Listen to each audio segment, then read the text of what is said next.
He woke up to silence. Not the peaceful kind, the kind that cuts. His girlfriend was staring out the window of a moving bus, arms crossed, jaw tight. He'd been asleep for hours. She hadn't said a word. And when he finally asked what was wrong, she told him he'd abandoned her. On a bus, where neither of them could leave. He thought he was recovering. She thought he was choosing sleep over her. And for the next several hours, trapped together in a luxury seat going 70 miles per hour through the Chilean countryside, neither of them would back down. What started as a nap became a referendum on their entire relationship. And by the time they reached their destination, something between them had quietly broken. This is a story about expectations, about what we owe each other when we're tired, sick, or simply running on empty. It's about a 20-hour bus ride that should have been forgettable, and instead became unforgettable for all the wrong reasons. Because sometimes the smallest decisions reveal the biggest cracks, and sometimes sleeping when you need to is treated like a betrayal. They'd been traveling together through South America for weeks.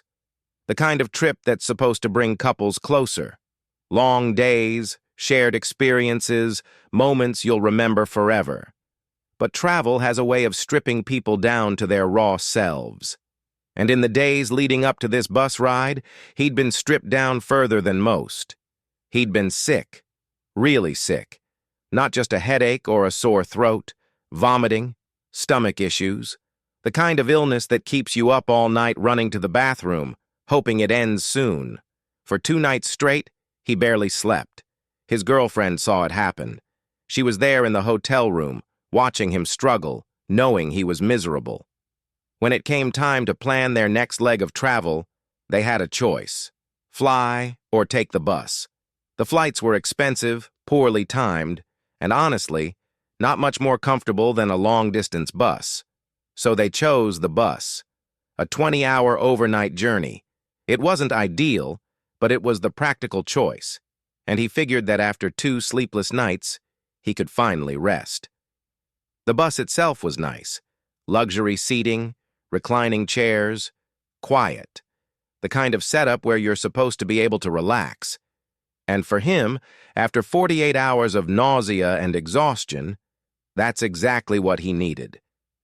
He fell asleep not long after the bus started moving. Not because he was bored, not because he didn't care, but because his body finally allowed him to, and he stayed asleep. For hours. When he woke up, something was wrong. His girlfriend wasn't talking to him.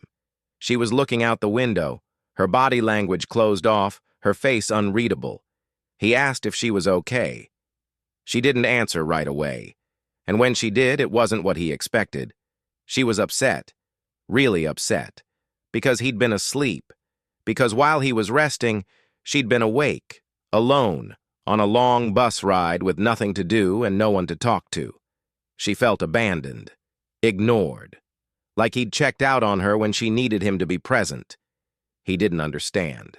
He explained that he'd been sick, that he hadn't slept in 2 days, that his body had needed the rest, that it wasn't personal. She knew all of this. She'd seen it. But knowing didn't change how she felt. From her perspective, this was supposed to be their trip, their experience.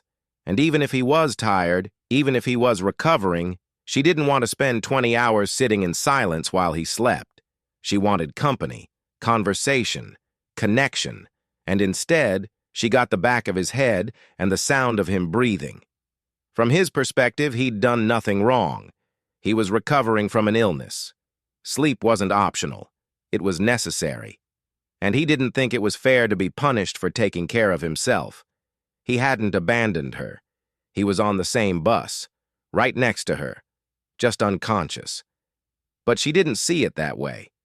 To her, his sleep was a choice to prioritize his comfort over her emotional needs, a choice that left her feeling alone in a situation they were supposed to be navigating together.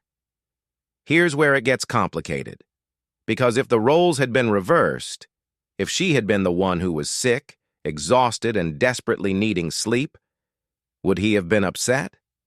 Or would he have let her rest, understanding that her body needed it?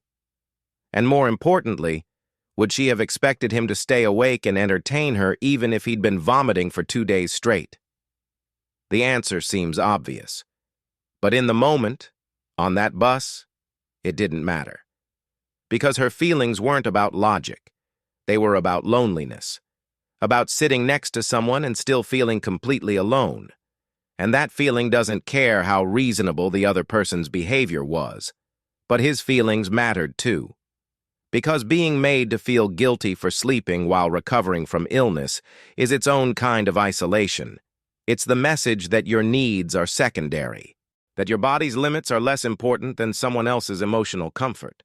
And that's not fair either. So there they were, stuck on a moving bus. Nowhere to go, no way to escape the tension. He tried to talk to her. She gave short answers. He tried to explain again. She didn't want to hear it. The hours dragged on. The landscape outside kept changing, but inside that bus, everything stayed frozen. He had a choice. He could keep defending himself, insisting that he'd done nothing wrong. Or he could acknowledge her feelings, even if he didn't agree with them. But acknowledging them felt like admitting fault. And he didn't think he was at fault. She had a choice, too. She could accept that his sleep wasn't a rejection of her, or she could hold on to the hurt, let it grow, let it define the rest of the trip. But letting go felt like excusing behavior that had genuinely hurt her, and she didn't want to pretend it was fine. Neither of them moved. Neither of them bent. And the bus kept rolling forward. By the time they arrived at their destination, the damage was done. Not in a loud, explosive way, but in the quiet, slow way that's often worse. They got off the bus. They collected their bags. They checked into their next hotel. But the warmth between them was gone. She still felt abandoned. He still felt unfairly blamed. And now, on top of the original conflict, there was resentment. Resentment that she couldn't let it go. Resentment that he couldn't just apologize. Resentment that a 20-hour bus ride had become a referendum on whether they could actually handle hardship together. The rest of the trip was different. Conversations were shorter. Silences were longer. Every small decision carried the weight of the unresolved fight. And neither of them knew how to fix it without one of them admitting they were wrong. This wasn't really about sleep. It was about what happens when two people have different definitions of support. To him, support meant understanding that sometimes people need to rest, that physical health comes first, that you can't pour from an empty cup. To her, support meant being present, even when it's hard, even when you're tired, because travel is supposed to be shared, and if you're not sharing it, what's the point? Both of those definitions are valid, but they're also incompatible. And that's the real problem, because if you can't agree on what it means to show up for each other, how do you move forward? This is the kind of conflict that doesn't have a clean villain. No one cheated, no one lied, no one did anything objectively terrible, but someone ended up hurt, and someone ended up defensive, and neither of them walked away feeling understood. So here's the question. Was he wrong for sleeping when his body needed it? Or was she wrong for expecting him to stay awake and keep her company despite being sick and exhausted? Is it fair to be upset with someone for taking care of their health? Or is it fair to feel abandoned when your partner checks out for an entire day of travel? And if both people's feelings are valid but they can't coexist, what does that say about the relationship? Who's the villain here? Or is there one at all?